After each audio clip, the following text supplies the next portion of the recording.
যেই কারোর সাথে আপনি কথা বলবেন সবাই এক বাক্যে স্বীকার করবে যে এনটিআরসি এর মাধ্যমে যে নিয়োগ প্রক্রিয়াটা সম্পাদন হয়েছে বিচ্ছিন্ন কিছু ঘটনা ছাড়া ম্যাক্সিমাম নিয়োগগুলো অত্যন্ত স্বচ্ছ প্রক্রিয়া।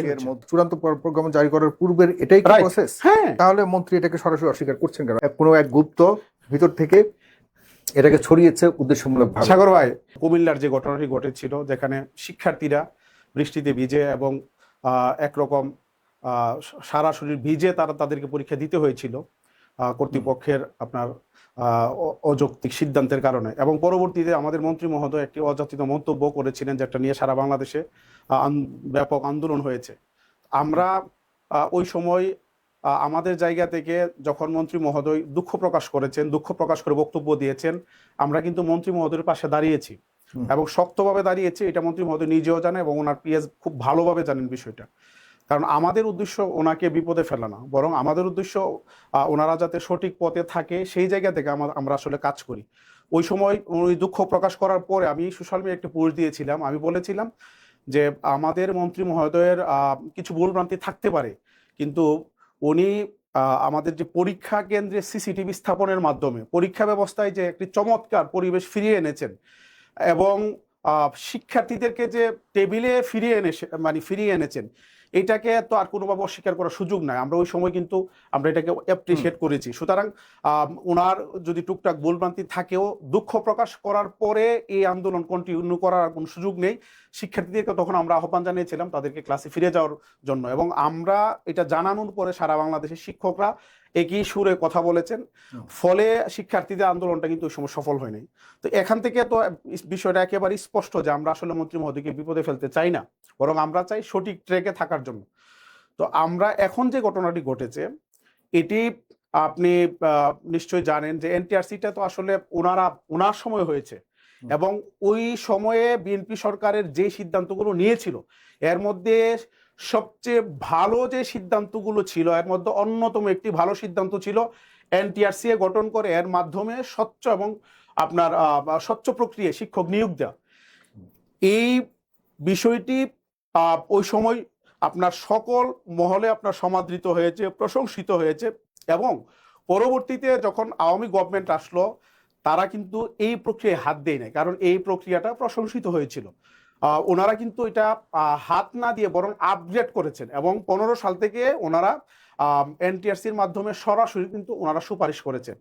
এবং আমরা যারা শিক্ষকতা পেশায় জড়িত আমরা তো এই বিষয়গুলো খুব ভালোভাবে জানি, কারণ আমার প্রতিষ্ঠানের কথাই যদি বলি, এখানে যারা শুধুমাত্র সনদ নিয়ে গভর্নিং বডির মাধ্যমে নিয়োগ পেয়েছেন এমন শিক্ষক যেমন আছে, যারা এনটিআরসি সনদ নিয়ে নিয়োগ পেয়েছেন এমন শিক্ষকও আছে, আবার যারা এনটিআরসির সুপারিশ নিয়ে গিয়েছেন এই প্রকারের শিক্ষক আছে। আমরা দেখেছি তুলনামূলকভাবে আপনার অধিকাংশ শিক্ষক যারা এনটিআরসির মাধ্যমে যারা নিয়োগ পেয়েছে তারা কিন্তু তুলনামূলক মেধাবী এবং তারা টিচিং মেথড আগের শিক্ষকদের চেয়ে ভালো।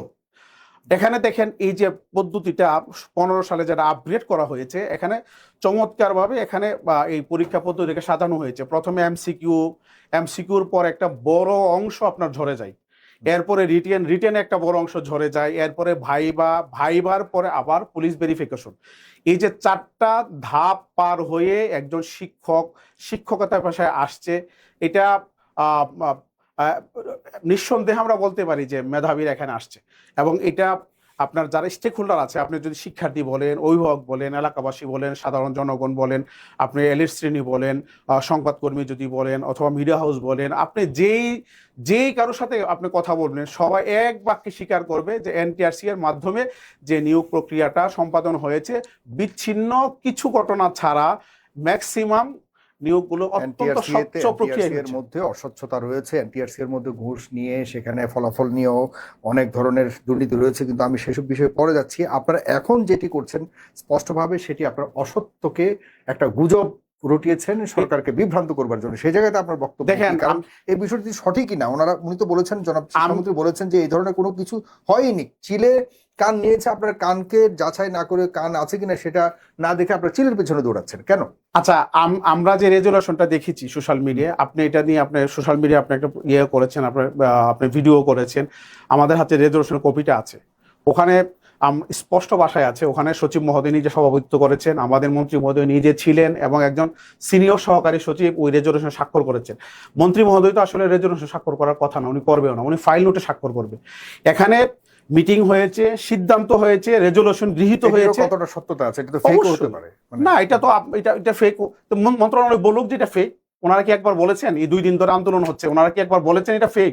ওনারা তো একবারও ফেক বলেন নাই। হ্যাঁ, এখানে যেটুকু ওনাদের বলার সুযোগ আছে সেটি হচ্ছে এখানে আপনার এই রেজলিউশনের আলোকে সরকারি আদেশ জারি করার সকল আয়োজন চূড়ান্ত করা হয়েছিল, কিন্তু এখন এটা যেহেতু ভাইরাল হয়ে গিয়েছে এবং দেশের এখন একটা অন্যতম ইস্যুতে পরিণত হয়েছে, এই কারণে ওনারা এখন ব্যাকফুটে চলে গেছেন এবং এখানে হয়তো ওনারা সামনে অগ্রসর হবেন না। কিন্তু সকল আয়োজন, আমাদের কাছে যে তথ্য আছে, সকল আয়োজন চূড়ান্ত ছিল এই রেজলিউশনের আকারে, মানে এই রেজলিউশনের আলোকে তারা প্রজ্ঞাপন জারি করতো এবং সরকারের আদেশ জারি করতো। রেজলিউশনটা কতটা গুরুত্ব বহন করে আসলে? এই রেজলিউশনটার যে সবার যে সিদ্ধান্তটা আমরা যেটা দেখলাম, এটা যদি সঠিক হয়ে থাকে, এটার গুরুত্ব আপনি দেখেন সাগর ভাই, এখানে মন্ত্রী মহোদয় যেখানে মানে এখানে মিটিং এ ছিলেন, কিন্তু আজকে বললেন তিনি তো নিজেই বলেছেন গতকালকে যে ওখানে লেখা আছে যে যতক্ষণ না পর্যন্ত মন্ত্রী পুনর্বিবেচনা করে এটাকে চূড়ান্ত না করবেন ততক্ষণ পর্যন্ত এফেক্টিভ হবে না। আমি বলি আপনাকে, গতকালকে উনি নিজে দৈনিক শিক্ষাকে নিশ্চিত করেছেন ফোন করে, উনি 5 মিনিট ছিলেন মিটিংয়ে, উনি মিটিংয়ে ছিলেন, সচিব মহোদয় মিটিংয়ে সভাপতিত্ব করেছে। এরপরে এখানে মন্ত্রণালয় সম্পৃক্ত না, এটা বলার কোনো সুযোগ নাই।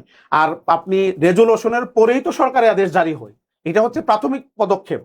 আপনি সরকারি প্রজ্ঞাপন জারির প্রাথমিক পদক্ষেপ হচ্ছে রেজলিউশন। তো আপনারা দুইটা ধাপের একটা ধাপ সম্পন্ন করেছেন এবং একটা ধাপ সম্পন্ন করার পর এটা পাবলিক হয়েছে। পাবলিক হওয়ার কারণে আজকে আপনারা এখান থেকে আপনারা একটু পেছনে গিয়েছেন, কিন্তু যদি এটা পাবলিক না হইতো, আমাদের তো সন্দেহ হয়তো এই সপ্তাহের মধ্যে এই রেজলিউশনের আকারে আপনার প্রজ্ঞাপন চূড়ান্ত হয়ে যেত। যদি আপনাদের যদি সৎ ইচ্ছা থাকে যে আপনারা এনটিআরসি এর কাছ থেকে নিয়োগটা আপনারা নেবেন না, তাহলে আপনারা এই মিটিং করে প্রথম ধাপ কেন আপনারা সম্পন্ন করলেন? এটা কি মানে কোনো কিছু বাস্তবায়ন, কোনো প্রজ্ঞাপন জারি করার, চূড়ান্ত প্রজ্ঞাপন জারি করার পূর্বের এটাই কি প্রসেস? হ্যাঁ, আপনি ডেফিনেটলি, অবশ্যই। এটার আলোকে ফাইল নোট উঠতো, ফাইল নোটে মন্ত্রী মহোদয় চূড়ান্ত অনুমোদন দেওয়ার পরে প্রজ্ঞাপন হতো। তাহলে মন্ত্রী এটাকে সরাসরি অস্বীকার করছেন কেন? আজকে একটু আগে, ঘন্টাখানেক আগে তিনি প্রেস একটি সভাতে তিনি বক্তব্য দিয়েছেন যে এখানে কোনো এক গুপ্ত ভিতর থেকে এটাকে ছড়িয়েছে উদ্দেশ্যমূলক ভাবে। সাগর ভাই, আমরা তো আমি আপনাকে আগেও বলছি, আমরা তো মানে 17 সাল থেকে আন্দোলন করছি। আমরা আওয়ামী গভর্নমেন্টের সময় 44 দিন আমরা আন্দোলন করেছি।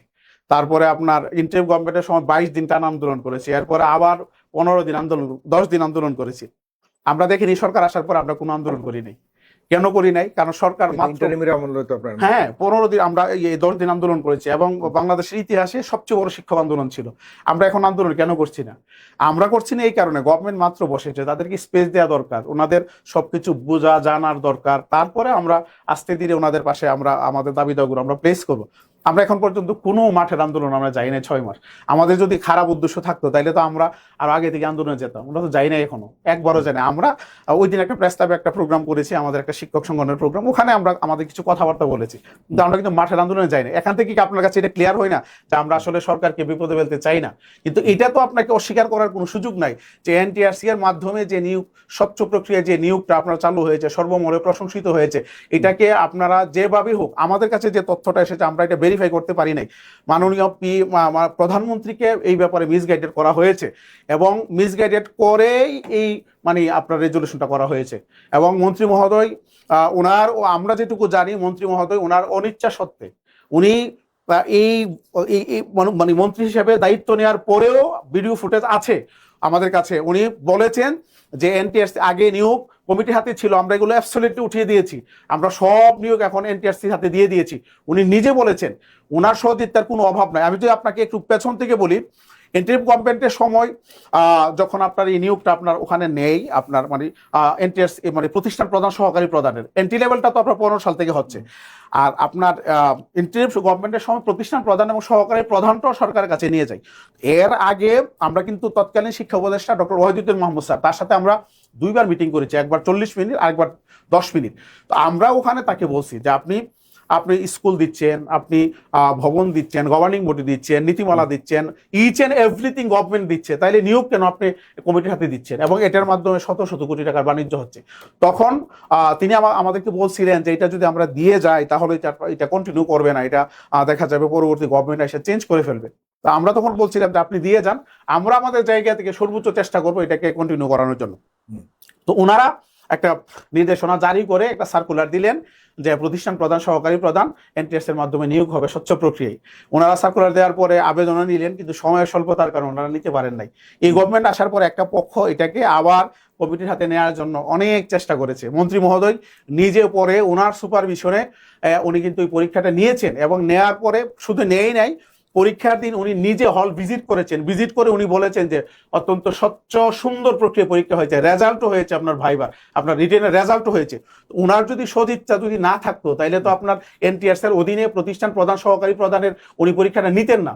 এখান থেকে আমরা স্পষ্ট বুঝতে পারি যে ওনার সদিচ্ছার কোনো অভাব ছিল না, বাট উনি হয়তো আপনার কোনো অশুভ শক্তির কাছে ওনাকে হয়তো বশ্যতা স্বীকার করতে হয়েছে, নথি স্বীকার করতে হয়েছে।